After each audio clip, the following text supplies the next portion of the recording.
Sveiki!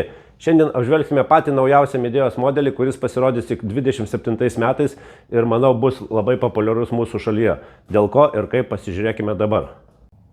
Štai, mes turime dvi Midėjas, abi 16 kW su R32 freonu. Tai yra standartinė Midėja, tai yra naujasis Hygge modelis.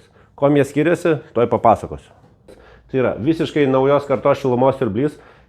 Svarbiausia, kad jis turi lėtaigi ventiliatorių, išdidintą šilumokaitį ir viduj kompresorius su EVI technologija. Ką tai mums reiškia?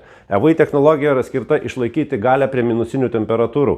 Tai šitas siurblys iki -15 išlaiko savo stabilumą. Mūsų šaltam klimate tai labai svarbu. Pasižiūrėkime, kas viduje. Ar tikrai radome mūsų naują Hygge? Ateikim pažiūrėti, kuom jis ypatingas. Pirmas ir ko labiausiai skiriasi, tai aukštos kokybės ventiliatorius. Jis pakankamai minkštas ir labai platus. Ką tai reiškia? Tai jo apsukos daug mažesnis negu šito standartinio. Tai reiškia, mes turim beveik per pusę mažesnį garsą. Dar pagrindas, kaip ir minėjau, EVI technologija. Labai trumpai papasakosiu, ką tai reiškia. Tai jis turi papildomą įpurškimą, kuris leidžia kompresoriui išlaikyti galią prie itin didelių apsukų ir prie didelio šalčio. Ir kas yra labai patogu, jeigu jūs norit padaryti nuvedimą drenažo, jis turi drenažo pašildymo automatinį iš karto išėjimą. Apžvelkime vidinį bloką. Tai matome, jis yra su 240 litrų ir pažiūrėkime, kas jo yra viduje.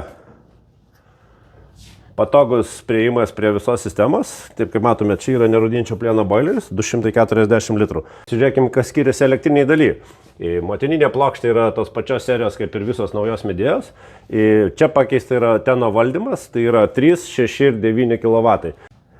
Mano nuomonė, šitas siurblys bus labai populiarus, nes jis turi itin gerą galingumą, A3+ prie 55 laipsnių, labai tylus, kaip ir minėjau, EVI purškimas, tai yra pakankamai sena technologija, bet jinai yra brangi ir daug kas jos nenaudoja.